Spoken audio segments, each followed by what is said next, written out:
In 1971, the federal government quietly made it illegal to distill your own spirits without a license, a practice that millions of American farm families had done openly for over 200 years, not because it was dangerous, because it cut into tax revenue. Your great-grandfather didn't need permission to feed his family. Somewhere along the way, we decided he did. What they labeled illegal or unsafe or unregulated was often just inconvenient. Inconvenient for corporations trying to sell you something, or for governments trying to tax something. The 10 skills on this list were once so common that nobody thought twice about them. Now some will get you a fine.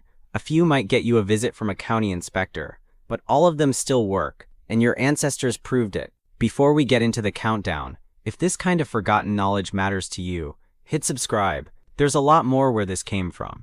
Number 10. Rainwater harvesting. Your great-grandmother didn't buy water. She caught it. Wooden barrels sat at the corners of every farmhouse in early 19th century America, collecting runoff from the roof.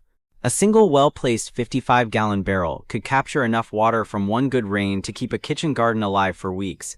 The technique was simple: a diverted downspout, a barrel with a mesh screen over the top to keep out mosquitoes and debris, and a spigot near the bottom to draw from. That was it. People watered gardens, rinsed laundry, and sometimes filtered it through sand and charcoal for drinking. Then in the mid-20th century, Western states began passing laws that said rainwater belonged to the state, not to the person whose roof it fell on. Colorado made it completely illegal to collect rainwater without a permit for most of the 20th century, a law rooted in water rights doctrines that dated back to cattle and mining interests in the 1800s. That doctrine was designed to protect large-scale agricultural and industrial water users, not to help the small family on a quarter acre. As of 2024, most states have loosened restrictions, but roughly 9 states still have significant limits on how much you can collect and how you can use it. The barrel on your grandmother's porch is now a regulated activity. Think about that. Number 9. Seed saving. Every farmer before the 20th century saved seeds. It was not a hobby, it was survival. You harvested your best plants, let them go to seed, dried those seeds through October, and stored them in paper envelopes or glass jars in a cool, dry cellar. Corn, beans, squash, tomatoes, you selected for what grew best in your specific soil, your specific climate. Over generations, a family's seed stock became genetically adapted to their land. That was irreplaceable knowledge living in a handful of dried kernels. The Plant Variety Protection Act of 1970 and later expansions of plant patent law through the 1990s effectively allowed corporations to patent seed varieties. Monsanto, now Bayer, began enforcing contracts in the late 1990s that prohibited farmers from saving patented seeds. By 2013, the Supreme Court ruled in Bowman v.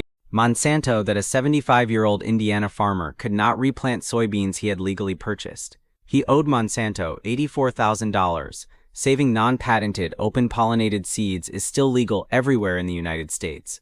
The skill itself hasn't changed. What changed is who owns the right to the plant. Your great-grandmother never signed a licensing agreement for her tomatoes. Number 8. Home butchering. Before there were refrigerated meat cases and USDA inspection stamps, there was November. That was when farm families across the Midwest and South slaughtered hogs, because the cold air naturally slowed spoilage. A single 300-pound hog could feed a family through most of a hard winter. Nothing was wasted. The fat was rendered into lard for cooking and soap, the intestines cleaned and used as sausage casings, the blood sometimes made into pudding or sausage. Cuts were salted, smoked, or packed in brine. The Federal Meat Inspection Act of 1906, pushed heavily by large meat-packing interests, not just out of public concern, began centralizing inspection requirements. By mid-century, selling uninspected home-butchered meat was largely illegal, and zoning and homeowner association rules eventually made keeping livestock difficult in most suburban and many rural areas. Butchering an animal you raised on your own property for your own consumption is still legal in most states. Selling that meat without inspection is not. Your great-grandparents didn't need a federal stamp to know whether their own pork was safe. They'd been doing it for generations. Here's what nobody talks about openly. Almost every skill on this list didn't disappear because it stopped working. It disappeared because someone found a way to profit from the replacement. Rainwater became municipal water with a monthly bill. Saved seeds became patented varieties with annual licensing fees.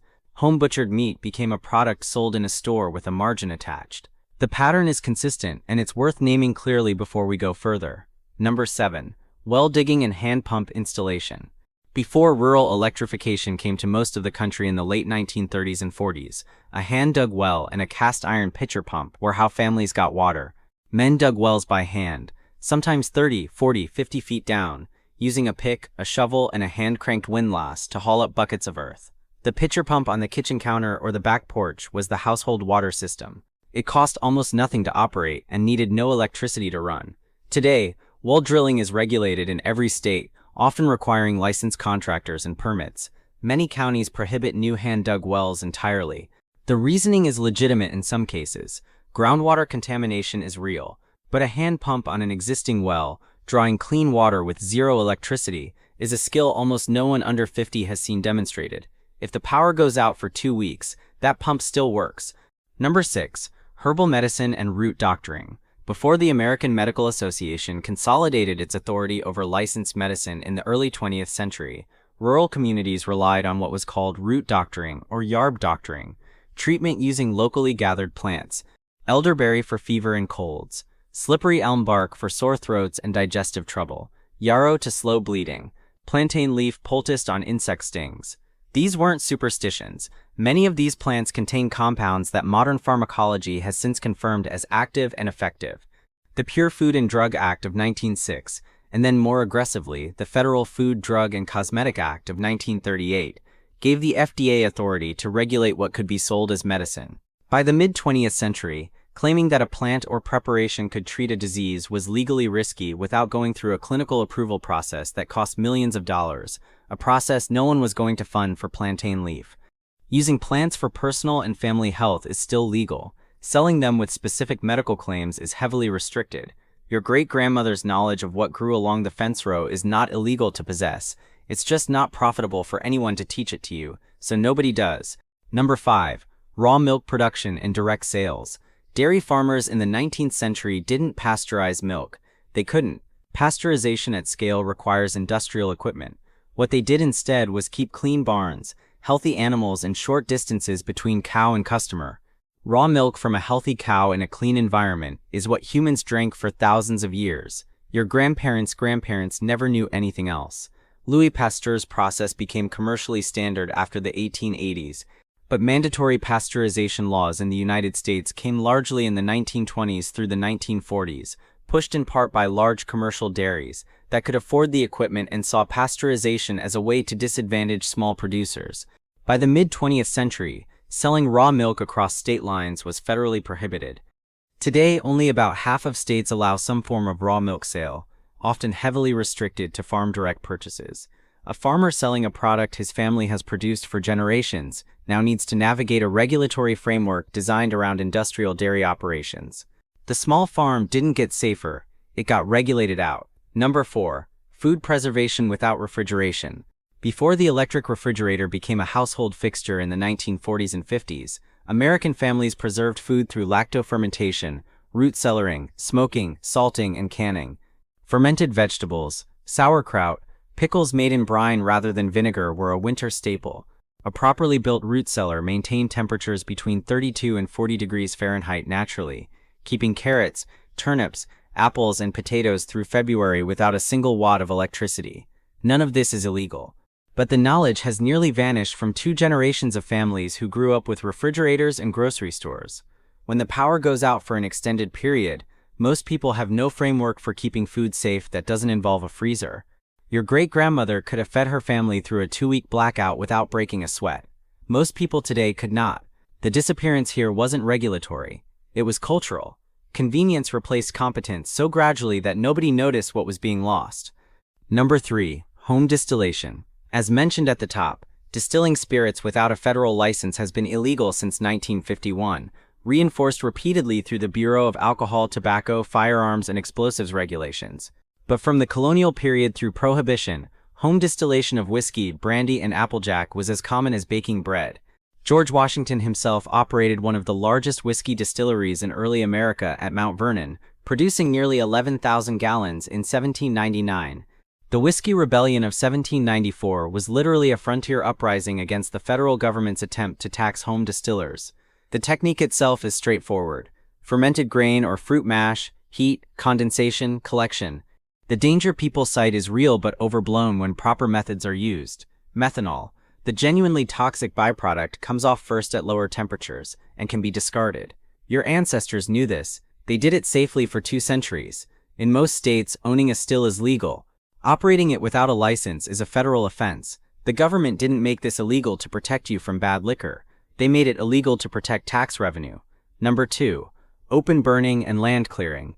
Before the mid-20th century, farmers burned their fields in late fall or early spring. It cleared brush, returned nutrients to the soil, killed overwintering pests, and cost nothing.